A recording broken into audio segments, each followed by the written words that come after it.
In boardrooms, laboratories across our planet, a single word echoes with increasing frequency: AI. It is spoken with a mixture of hope, trepidation, a shorthand for a future that is rushing towards us. And yet, this simple two-letter term has become a source of profound and costly confusion. For beneath this one umbrella, two vastly different forms of intelligence are taking shape. To treat them as one is to misunderstand their nature, their power, the unique mark each will leave upon our world. We have, in our haste, failed to learn the language of this new ecosystem. It is an oversight that carries a heavy price, for if we cannot name these forces correctly, we can neither harness their potential nor protect ourselves from the risks they present. This is not merely a matter of semantics, it is a fundamental error in classification, akin to observing two entirely different species and declaring them to be the same. One is a creature of logic and probability, a master of deduction. It looks to the past to map the future. Let us first observe the world of predictive artificial intelligence. Here, the driving force is certainty. The primary tool is data, and the goal is to forecast an outcome. These systems are the meticulous analysts of our digital age. They sift through vast archives of past events, searching for the subtle patterns that connect an action to a consequence. A predictive model is a student of history, trained on countless labeled examples. It learns that a certain set of financial behaviors often precedes a loan default, or that specific biological markers are correlated with the onset of a disease. Its function is not to create, but to conclude. It answers a specific question, based on everything we have seen before. What is most likely to happen next? The applications of this intelligence are woven deeply into the fabric of our modern lives.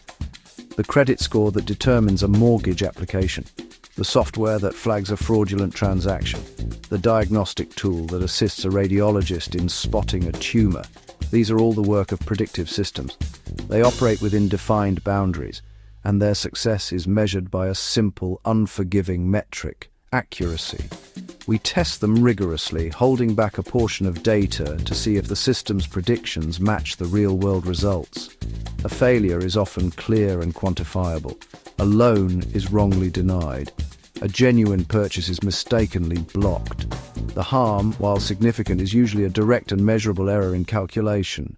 Now, we turn our gaze to a completely different evolutionary path, the realm of generative artificial intelligence. These systems are not analysts, they are artists. They do not predict the future based on the past. They create new futures from the patterns they have learned. A generative model is not given a specific question to answer, but a vast, unlabeled library of human creation. All the books ever written, all the images ever painted, all the code ever compiled. From this immense cultural ocean, it learns not just facts, but style, structure, and the very essence of creativity. Its purpose is not to find a single correct answer, but to produce something novel, coherent, and plausible. We are just beginning to witness the astonishing capabilities of this new life form. We see it in chatbots that can converse with human nuance, in tools that can render breathtaking images from a simple text description, and in assistants that can write complex software code in seconds. Unlike their predictive cousins, their output is not a single point of data, but a rich tapestry of words, pixels. By stubbornly clinging to the single term AI, we are creating a governance nightmare, a strategic blind spot that exposes organizations to unforeseen peril. Imagine a zookeeper attempting to use the same enclosure and feeding schedule for a lion and a giraffe. The results would be disastrous. So too is it when a company applies a single set of rules to predictive systems, to generative systems. The frameworks designed to audit a predictive credit scoring model for fairness are utterly inadequate for assessing a generative chatbot that might offer dangerously incorrect medical advice or defame a real person. One system fails by being wrong, the other fails by being convincingly wrong, creatively wrong, and plausibly wrong. This confusion permeates every level of an organization. In hiring, a vaguely worded request for an AI expert floods the recruitment team with resumes from two entirely different professions. The statistician who excels at building risk models may lack the skills to fine-tune a large language model for safety and vice versa. Our journey through this new technological landscape, we are not dealing with a single, monolithic entity. We are witnessing at least two distinct families of intelligence. The meticulous predictors, the boundless creators. To call them all AI is to obscure their true nature. Our language and thinking must evolve. Wisdom begins with naming things correctly. Then we can move from confusion to clarity, from risk to responsible stewardship. Leaders must ask one clarifying question. Is its primary function to predict or to generate? This inquiry is a fork in the road. It directs who we consult. It determines the metrics we use.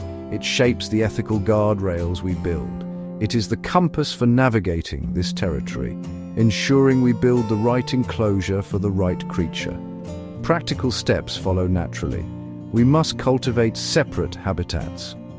One team, one governance board. Statistical fairness accuracy model, drift, a separate ecosystem for generative systems, safety ethics content, moderation, red teaming, alignment, preventing misuse. Don't try to make one set of rules fit all. Create specialized environments for each intelligence. This is a fundamental responsibility. Speak with precision. Act with wisdom. The first crucial step, stop saying AI. Ask what it is you are truly working with. By naming the intelligence, you start building a balanced future for both humanity and the remarkable new minds we are bringing into existence. Only by seeing them clearly as separate and distinct entities can we hope to foster a healthy, balanced, and safe relationship with them. The time has come to stop saying AI and to start understanding the remarkable and divergent forms of intelligence we are bringing into being. This is a crucial moment of discovery, not just about the machines we build, but about ourselves.